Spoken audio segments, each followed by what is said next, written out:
નમસ્કાર શિક્ષક મિત્રો, સ્વાગત છે તમારું આપણી સૌની સહિયારી YouTube ચેનલ ઉપર। તો મિત્રો આજે ખાસ કરી એક સરસ મજાના સમાચાર અને જે બાબત આવે છે ખૂબ જ મોટી એવી બાબત છે। ઘણા દિવસથી વિદ્યાર્થી મિત્રો કમેન્ટ કરે છે અને આજ આ કમેન્ટના સ્વરૂપનો આજનો આપણો વિડિયો છે।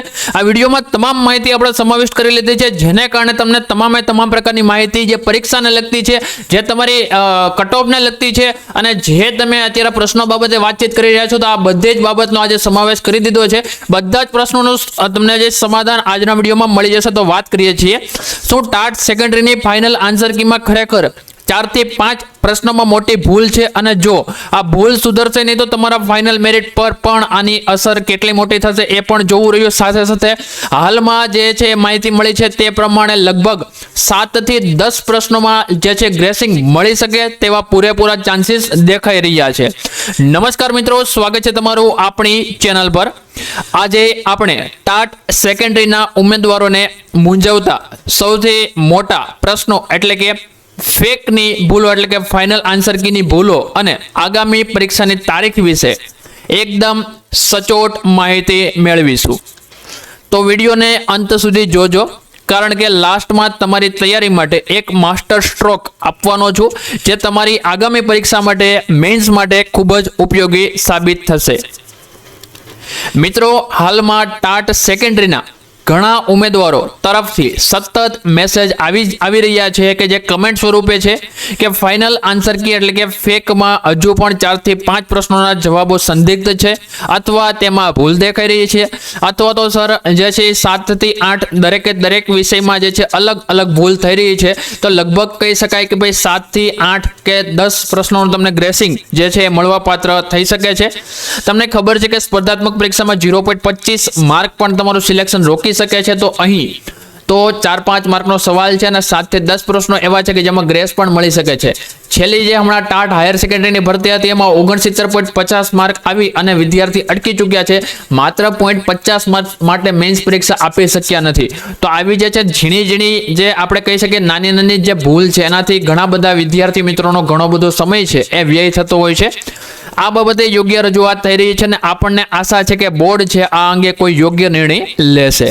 હવે વાત કરીએ ટાટ સેકન્ડરી પરીક્ષાની તારીખ વિશે। સમય હવે ખૂબ જ ઓછો બચ્યો છે, દિવસો ગણતરીના છે અને સિલેબસનો પહાડ મોટો છે। આ છેલ્લા દિવસોમાં તમે શું વાંચો છો અને શું છોડો છો તે જ નક્કી કરશે કે તમે મેરિટ લિસ્ટમાં આવશો કે નહીં। તો મિત્રો, ટાટ હાયર સેકન્ડરી માટે આપણે જે છે તમારા વધતા ટેન્શનનો ઇલાજ શું છે, તમારી આ મૂંઝવણને દૂર કરવા અને તમારી તૈયારીને ફાઇનલ ટચ આપવા માટે અમારી અનુભવી ફેકલ્ટી લાવ્યા છે છેલ્લો અથોડો।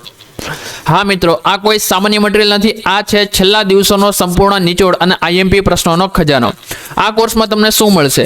વિષયોનું કવરેજ, જેમાં ઇતિહાસ, ભૂગોળ, અર્થશાસ્ત્ર, સમાજશાસ્ત્ર, મનોવિજ્ઞાન, સામાજિક વિજ્ઞાન અને કોમર્સ તથા કોમ્પ્યુટર પણ આમાં જે છે સમાવેશ થઈ જશે। આ બધા જના તમને મોડેલ પેપર મળી જશે। સાથે સાથે જે છે એ છેલ્લા અથોડામાં તમને IMP પ્રશ્ન છે એ પણ મળી જશે અને કોમ્પ્યુટરના તમને જે છે સ્પેશિયલ મોડેલ પેપર પણ મળી જવાના છે। સાથે પેપર 1 ની માસ્ટરી એટલે કે ગુજરાતી તમારે જો લેંગ્વેજ હોય એટલે કે તમારે ગુજરાતીમાં પરીક્ષા આપવાની હોય, તમારું માધ્યમ હિન્દી હોય અથવા તો અંગ્રેજી માધ્યમ હોય કે જે 3 માધ્યમમાં જે પરીક્ષા લેવાય છે, તો આ જે મેથડ છે, આ જે પરીક્ષાને જે માધ્યમ છે, આમાંથી કોઈ પણ માધ્યમમાં તમે જો તૈયારી કરતા હોય તો તમને સંપૂર્ણ મટીરિયલ મળી જશે। અને હા, એક વાત મારે કહેવાની રહી ગઈ છે કે ભાઈ પરીક્ષાની અપડેટ ક્યારે આવે, તો ટેટ સેકન્ડરીની અપડેટ છે તમને આવનારા અઠવાડિયામાં એટલે કે જુલાઈ મહિનાના પ્રથમ અઠવાડિયામાં તમને આની કોઈ અપડેટ જે છે મળી શકે છે। બાકી પરીક્ષા બાબતની જે વાત છે ઓલરેડી અગાઉના વિડીયોમાં કરી ચૂક્યા છીએ, પણ છતાં પણ તમને જે છે અપડેટ કારણ કે ઘણા દિવસોથી આ પ્રશ્ન વારે આવતો હતો। છેલ્લો વિડીયો આપણો ક્યારે આવ્યો તો એકવાર જે છે તમે યુટ્યુબમાં જઈને ચેક કરી લેજો, પણ ઘણા બધા દિવસોથી જે છે વારે એક કમેન્ટ આવતો હતો કે સર પરીક્ષા બાબતે કોઈ માહિતી લાવો, પરીક્ષા બાબતે કોઈ માહિતી લાવો। તો આજના વિડીયોમાં તમને માહિતી આપી છે કે ભાઈ જુલાઈના પહેલા અઠવાડિયામાં તમને કોઈ અપડેટ મળી જશે કે ટાટ સેકન્ડરી છે અને પરીક્ષા ક્યારે આવશે। તો મિત્રો, જ્યારે મેન્સ માટે લાગી જજો। જેમને પણ જે કટઓફની વાત આપણે એક બાકી રહી ગઈ છે, તો કટઓફ જે લોકોને 70 થાય છે, બરોબર 70 થાય છે, તો એવા તમામ લોકો મહેનતમાં લાગી જજો। અને બીજી એક વસ્તુ કે જે લોકોને હજી એવું લાગે છે કે ભાઈ 7 થી 8 માર્ક મારા વધી શકે છે, કે જે લોકોને જે 63 માર્ક છે, 64 માર્ક છે, એ પણ એક ચોખવટ કરી આપું કે જે લોકોને 63 માર્ક છે, 64 માર્ક છે અથવા તો 65 માર્ક છે, તો 65 માર્ક જે લોકોના થતા હોય ને એવું લાગે છે કે મારા જે છે ગ્રેસિંગમાં મને માર્ક મળી શકે છે, એવા જ લોકો તૈયારી કરજો। બાકી રિક્વેસ્ટ કરું છું બે હાથ જોડીને કે ભાઈ 65 થી નીચે થતા હોય અને જો તમે ગ્રેસિંગની રાહ જોઈને બેઠા હોય તો જે છે મહેરબાની કરી અને અન્ય તૈયારી છે એમાં લાગી પડજો, કારણ કે ગઈ વખતે હાયર સેકન્ડરીમાં પણ ઘણા બધા ઉમેદવારોને એવું થયું હતું 65 થતા હતા અને પછી જે છે 65 થી વધવાને બદલે એનાથી પણ ઓછા માર્ક થયા હતા.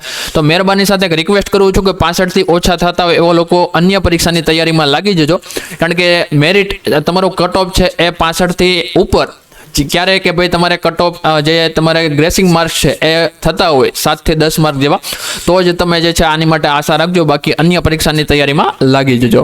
મળીએ છીએ મિત્રો નવા વિડીયોમાં. જય હિન્દ, જય ભારત, વંદે માતરમ.